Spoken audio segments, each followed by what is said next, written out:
ధోనన్న, ఏమైంది ఈ సిఎస్కేకు? ఒకవైపు ఓడిపోవడాలు, మరోవైపు ఇజ్జత్ పోవడాలు. నువ్వు నోరు మెదపవేంటి? రే జిడ్డు. జిడ్డు కాదన్నా, జడ్డు. సారీ రా జడ్డు. ఈ మధ్యన నీ జిడ్డు ఆటను చూసి చూసి నాకు అలాగే వచ్చేసిందిలే నోట్లోంచి. నేనొక్కడినేనా అన్నా? మొత్తం మన టీం అంతా జిడ్డుకు బ్రాండ్ అంబాసిడర్ లాగే ఆడుతున్నారు. మందలో ఒక మేక ఎలా వెళ్తే మిగిలిన మేకలన్నీ అలాగే ఫాలో అయిపోవడం అనేది ప్రకృతి ధర్మం రా. ప్రస్తుతం మన టీం ప్రకృతి ధర్మాన్ని ఎంతో శ్రద్ధగా జాగ్రత్తగా పాటిస్తుంది.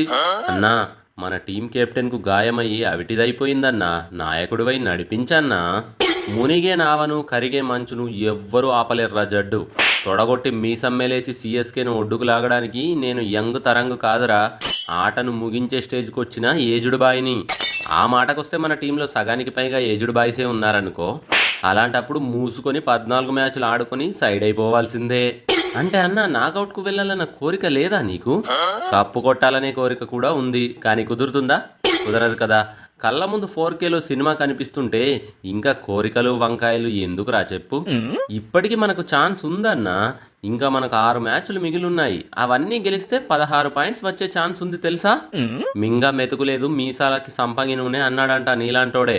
8లో 2 గెలిచిన మనం మిగిలిన 6లో ఇంకో 2 గెలిస్తే అదే గ్రేటస్య గ్రేటో బ్యహ. అంటే మనం ఇంటికి వెళ్ళడం గ్యారంటీ అని మైండ్లో ఫిక్స్ అయిపోయావా? ఎస్రా జిడ్డు, మైండ్లో ఫిక్స్ అయితే బ్లైండ్గా వెళ్ళిపోతా. నువ్వు కూడా ఫిక్స్ అయిపో. సిఎస్కేకి పెద్ద దిక్కువు నువ్వే. ఆశలు సమాధి చేశాక నేను చేసేదేముంది? ఏమన్నా ఉంటే నెక్స్ట్ సీజన్లో చూసుకుందాంలే. వావ్ జడ్డు, మీరు చాలా ప్రాక్టికల్గా ఉన్నారు బ్రో. కూల్ కెప్టెన్ అంటే ఏమో అనుకున్నా కానీ టోర్నీ నుండి అవుట్ అవుతామని తెలిసినా కూల్గా ఉన్నాడంటే అది మామూలు గుండె కాదు జడ్డు. మా గుండె సంగతి ఎందుకులే కానీ ముందు నీ గుండెకాయను గట్టిగా పట్టుకో. మా తర్వాత ఇంటికెళ్ళే ఛాన్సెస్ మీకే గట్టిగా ఉన్నాయి. మేమా ఇంటికెళ్ళడమా? మాకింకా 7 మ్యాచ్లు ఉన్నాయి బాబు. అందులో జస్ట్ 5 గెలిస్తే చాలు. ఆడుతూ పాడుతూ ప్లే ఆఫ్స్కి వచ్చేస్తాం.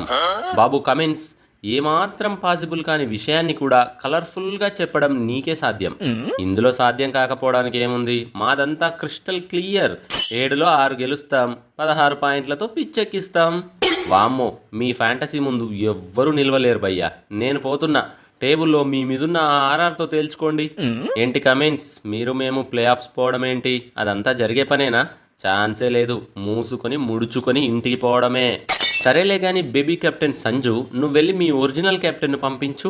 బేబీ కెప్టెనా? వాడేవాడు. ఓవర్లో 3 బాల్స్ వేస్తే దాన్ని ఏమంటారు? బేబీ ఓవర్ అంటారు. మరి 3 మ్యాచ్లే కెప్టెన్గా చేసి తప్పుకున్న వాడిని కూడా బేబీ కెప్టెన్ అనే అంటారు. ఇజ్జత్ తీస్తున్నావు కదా కమిన్స్. సరేలే, ఎలాగో మా ఆర్ఆర్ తెగిపోయిన గాలిపటం లాగా తాడు బొంగరం లేకుండా ఎగురుతుంది. ఇప్పుడు ఆ తెగిన దారం ఎవడి చేతిలో ఉంటే ఏముందిలే. రే రియాను, నిన్నే పిలుస్తున్నారా ఇక్కడ. ఏంటి సంజన్న, కెప్టెన్గా నా సలహాలు సూచనలు ఎవరికైనా కావాలా? టేబుల్లో పాయింట్లు లేకున్నా మాటలో బలుపు మాత్రం భలే మెయింటైన్ చేస్తున్నావురా రియాన్. కెప్టెన్ అంటే ఆ మాత్రం లెవెల్ ఉండాలన్నా. అంత పెద్ద టీం సిఎస్కేనే లాస్ట్లో ఉంది. మనదేముంది చెప్పు. అబ్బా అబ్బా, ఒక వర్గానికి నువ్వు ఇన్స్పిరేషన్ రా బాబు. నువ్వు తగ్గొద్దు. అదే బలుపుతో ఇంటికి పో, ఓకేనా? అన్నా, పొగుడుతూనే పోటు బాగానే దింపుతున్నావులే. మీకు సిఎస్కేకు 0% ఛాన్సెస్ రా. మీతో డిస్కషన్ కూడా టైం వేస్టే గానీ పోయిగా. చూస్తా మీరెలా ప్లే ఆఫ్స్ పోతారో నేను చూస్తా. ఇదే నా శాపం. మీరు ముంబై మీద ఓడిపోవాలి, మీరు కూడా మాలో ఒకరిగా కలిసిపోవాలి. ఏ పోరా, శాపాలు పెట్టడం కాదురా. వెళ్ళి మీ టీంలో లోపాలను దిద్దుకో, బాగుపడతారు. గట్టి టీంకు కెప్టెన్సీ ఛాన్స్ వచ్చింది.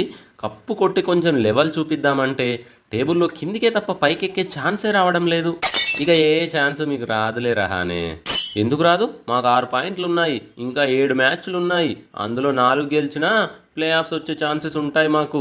బ్యాట్లు కొలవక ముందైతే ఛాన్సెస్ ఉండేవేమో కానీ ఇప్పుడైతే మీకు కష్టం రహానే. మేము బ్యాట్లను నమ్ముకోలేదు, బ్యాటర్లను నమ్ముకున్నాము. అయ్యో రహానే, నిన్ను చూస్తే నన్ను నేను చూసుకున్నట్టే ఉంది తెలుసా. నేను కూడా బ్యాటర్లను నమ్ముకునే ఎటు కాకుండా పోతున్నాను. నువ్వేమైనా అనుకో, మాకు ఇంకా ఛాన్స్ ఉంది. ఎంఐ మీద గెలిస్తే మీకు కూడా ఛాన్స్ ఉంటుంది. అబ్బా రహానే, నువ్వెంత మంచి బాలుడివి. నువ్వు ఒక్కడవే ఒప్పుకున్నావు తెలుసా ఎస్ఆర్హెచ్కు ఛాన్స్ ఉందని. ఎంతైనా లాస్ట్ సీజన్ మాకు ఈజీగా కప్పిచ్చిన టీం కదా మీది. అందుకే కాస్త జాలి చూపిస్తున్నా. ఏందమ్మా రహానే, ముంబై మీద గెలిస్తే అని ఏదో అంటున్నట్టున్నావు. ముంబై గెలవడాలే తప్ప ఇకపై ముంబై మీద గెలవడాలు లేవమ్మా. హలో, మనకు ఉప్పల్లో ఉంది మ్యాచ్. పైగా ఇది రివెంజ్ మ్యాచ్. రివెంజ్ అంటే మా వాళ్ళు గట్టిగా ఇచ్చేస్తారు. కష్టం కమిన్స్ బంగారం. మేమే వరసగా గెలుచుకుంటూ వస్తున్నాం. అదే ఫ్లోలో కప్పు కొట్టే వరకు ఆగము అంతే. కాబట్టి మీరింటికి వెళ్ళడం ఫిక్స్ అయిపోండి. అది చూసుకుందాంలే. అబ్బా మేమైతే 10 పాయింట్లతో జబర్దస్త్ పొజిషన్లో ఉన్నాం. ఇంకో 6 మ్యాచ్లున్నాయి. అందులో 3 గెలిస్తే చాలు. గెలిస్తే బాగానే ఉంటుంది. గెలవకపోతే గోరువంక గిల్లుడు వేరే లెవెల్లో ఉంటుంది, జాగ్రత్త. అబ్బా ఆ గోరువంక గురించి గుర్తు చేయకరా బాబు. గ్రౌండ్లో అడుగు పెట్టాలంటేనే వణుకొచ్చేస్తుంది. సరేలే, మీకు మాకు ఆర్సీబీకి ఈక్వల్ ప్లే ఆఫ్ ఛాన్సెస్ ఉన్నాయి. మీ 2 టీమ్స్లో ఎవరో ఒకరు తప్పుకుంటే మేం పైకి వెళ్ళిపోతాం. ఎవరిని ఏమడుగుతున్నావురా? కప్పు కోసం చూసి చూసి కళ్ళు కాయలు కాసి అవి పండ్లుగా మారి కుళ్ళిపోయి రాలిపోయే స్టేజ్లో ఉన్నాంరా మేము. ఈ టైంలో వెనక్కి తగ్గే ప్రసక్తే లేదు. ఎవరో ఒకరు తగ్గాలి మరి, తప్పదిగా. మనం ఎందుకురా తగ్గడం? ఆ పైనున్న జీటీడీసీలలో ఒకరిని కిందికి లాగుదాం. వాళ్ళను చూస్తే మనం లాగితే కింద పడేలా ఉన్నారా అన్న? రే, జీటీకి అప్పుడే 12 పాయింట్స్ రా. దాన్ని ఎలాగో ఆపలేము. కానీ ఆ డీసీతో మన ముగ్గురికి తలా ఒక మ్యాచ్ ఉంది. ఈ మూడింట్లో మనం దాన్ని ఓడిస్తే డీసీ పని కథం. జీటీ సంగతి నాకౌట్లో చూసుకుందాం. కప్పే వరకు ఫైనల్లో చూసుకుందాం. అబ్బా సూపర్ ప్లాన్ కోహ్లీ. ఢిల్లీని తప్పిస్తే మన ముగ్గురికి బెర్తులు ఖాయం. ఏంటమ్మా ముగ్గురు కలిసి మమ్మల్ని ముంచడానికి ప్లాన్స్ వేస్తున్నారా? మొత్తం 9 టీమ్స్ కలిసి వచ్చినా మమ్మల్ని ఆపలేరు. ఎందుకు ఆపలేము? ఈ రోజే మనకు మ్యాచ్ ఉంది. ఈ రోజే మిమ్మల్ని ఓడించి మా ప్లాన్ పర్ఫెక్ట్ అని నిరూపిస్తా, చూసుకో. షబాషరా రిషబ్, నువ్వు తగ్గొద్దు. మీ అందరిది పాపం ప్లే ఆఫ్ ఛాన్స్ కోసం ప్లాన్లు వేయాల్సిన స్టేజు. అదే మాదేమో ప్లే ఆఫ్స్ కి కావాల్సిన పాయింట్స్ కంటే ఎక్కువ పాయింట్స్ వస్తే ఏం చేయాలో తెలియని స్టేజు. ఒరే గిల్లు, నీ బిల్డప్లన్నీ నాకౌట్ స్టేజ్ వచ్చేదాకానే. Once RCB step in into knockout, history repeats. అన్న, రిపీట్ చేయడానికి మీకు ఇంతకుముందు కప్పు కొట్టిన చరిత్ర ఏమీ లేదు కదన్నా. ఏదో ఫోర్స్ కోసం బాలయ్య డైలాగ్ వాడాను లేరా. రిపీట్స్ తీసేసి హిస్టరీ క్రియేట్స్ అని మార్చుకో, సరిపోతుంది. సరేలే అన్న, అది చూద్దాం.